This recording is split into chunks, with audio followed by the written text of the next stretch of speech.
say that I'm probably a pessimist. So there was just one expression on Ned's face when his dad was leaving, and what I was really sensing was manipulation and scheming, and I really felt, oh, I'll go away, I'll be alone. That would be a prime place for me to really succeed in my self-destruction. The fact that he did not care, so he said, at all from his wife, there's no chance that there will be a reconciliation there if he's at all honest with himself. So even the pantomime of going to Minnesota, Montana, whatever we said, I think that's just playing along in order to get his original second chance to do away with self. Yes, sir. The problem I have with this play is what I would love to see is if an audience could watch this not knowing that it was written by O'Neill. You talk about the idea of whether it's a positive or negative ending. An audience today can only watch this knowing how O'Neill's life played out. What I find fascinating is in this play, the father is very generously going to be sending him to a really good place in the country. Whereas anybody who's read Long Day's Journey into Night knows that one of the major points is the father is a cheapskate and wants to get off cheaply with where he sends him. So if we didn't know who it was, I think audiences, at least I might have a better chance at thinking it has a positive ending. Although I will tell you, everybody carousing and yelling and screaming at the end, you get the sense that he didn't quite know how to end it. I always find that they're just throwing it, and we'll carouse and that's it.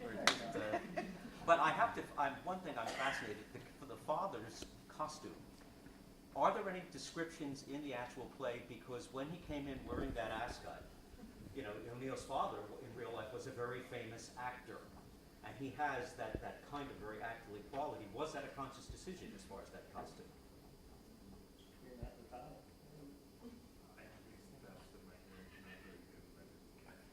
He wondered whether your costume was a choice that echoed the fact that O'Neill's own father was an actor of renown.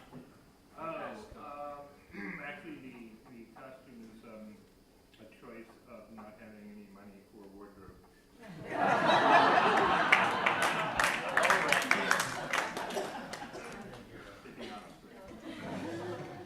Yes, sir.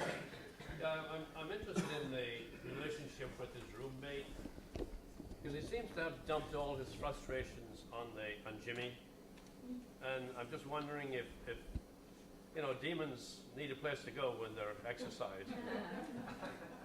Did he dump that demon? I don't know. I'm just interested in that whole. But Jimmy has his own demons already. And I feel like Jimmy doesn't have much space outside of his own illusion. Right. I feel like he might have already forgotten about it by the end. It was like, you were talking all this dark stuff, which I feel like happens all the time. Right. Is we get to that place together, and in the beginning of the play, he's like, come on, I got money, stop talking like that, you always do this, let's go get drunk, forget about it. Or I'll forget that you're yelling at me, or, Jimmy's totally horrible to me. Jimmy's an amazingly forgiving person. I mean, he really is. Oh, don't worry about it.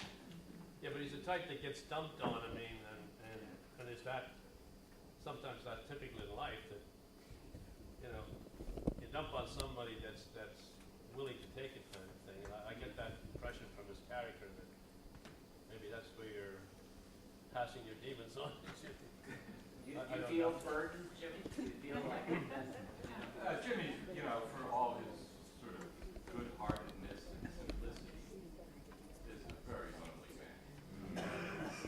He's, if Ned goes, who's going to take this other bed? But that's going to be so. But then he gets lost in the alcohol. That's, he's self-medicating.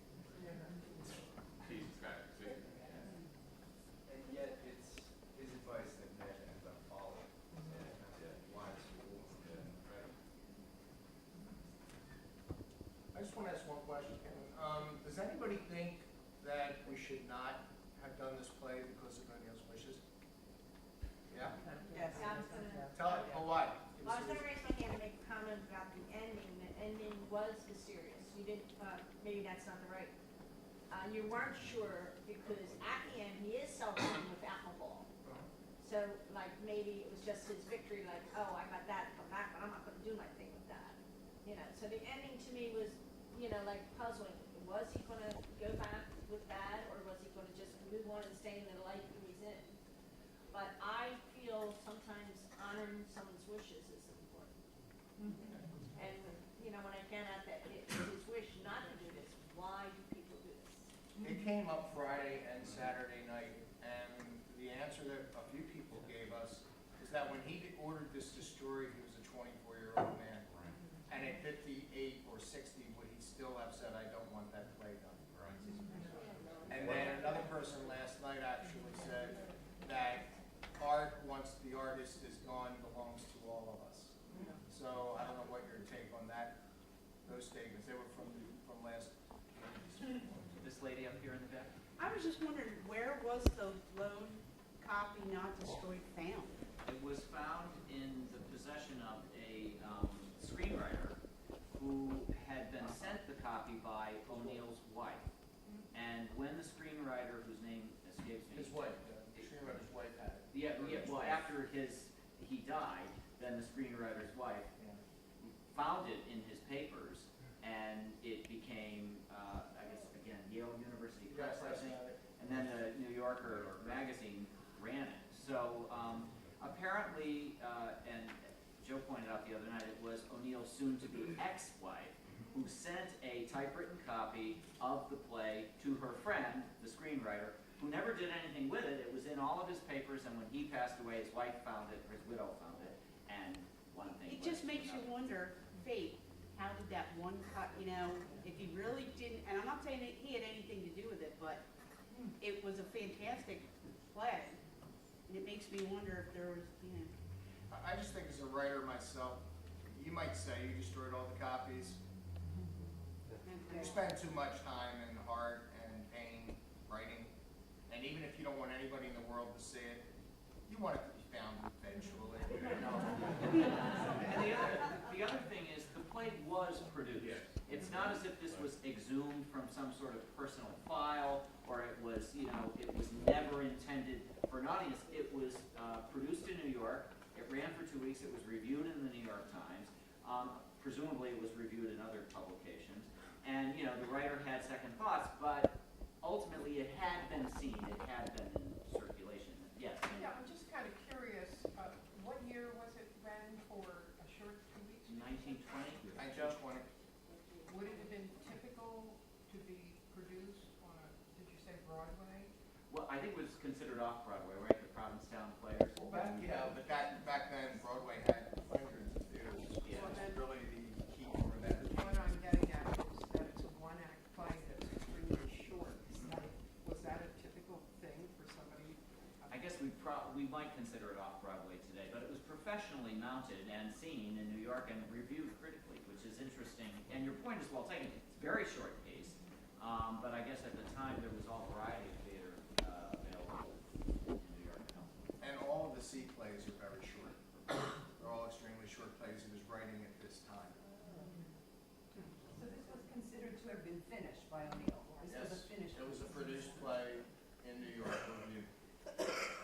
I'm fascinated to know, what is the stage direction for the finale of this play? Does O'Neill have them all Just what you clicking saw. their glasses and They go out? sang the songs they were supposed to sing. And the major hiccups on exactly O'Neill's hiccups. Exactly, every night, because that's the way O'Neill wrote it. So we did it the way O'Neill wanted it presented. I just wanted to mention, I read the play a couple of weeks ago, and I forget the exact wording, but the very last line of the stage directions is something like, Jimmy cries at the cruelty of his fellow men. Yeah, O'Neill was great with stage directions, now with poetry. Yeah. And, can you say that just a little louder again? Yeah, I don't remember the Yeah, it exact was line. still but, close. one of the final lines of the stage directions is, Jimmy cries at the cruelty of his fellow men. Something you'll never see on stage. Along the way, Now, I realized. a couple of years ago in New York, a small company did a play of Eugene O'Neill's stage directions. There's so much lost poetry in his stage directions. I think wondering whether O'Neill said why he didn't want this play produced. The scholars and the people who know O'Neill's work the best really feel it was because his father had just had a stroke, and he did not want to make it worse for his father by him seeing this play. That's what the consensus is for it.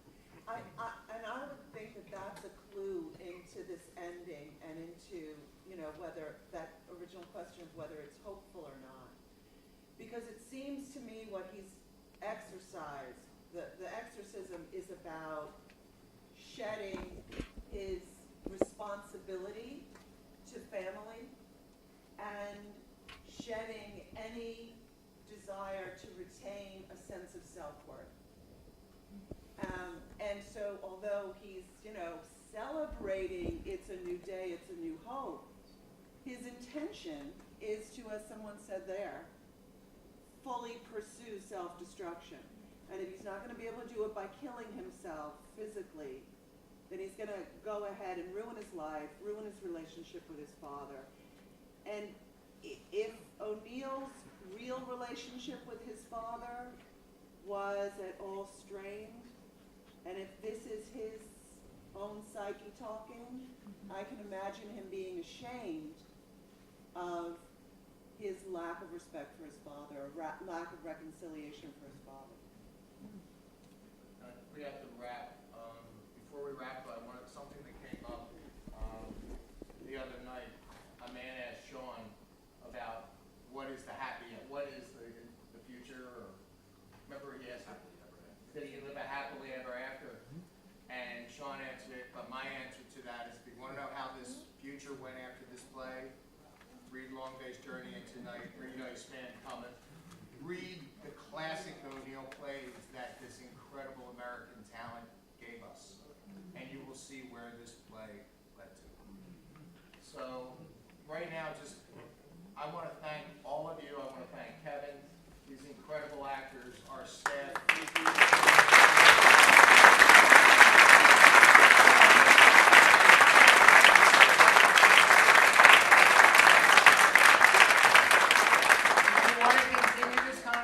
The back of your program shows a place called O'Donnell's that we all are going to go and maybe have some belly wash. Thank you all for being here.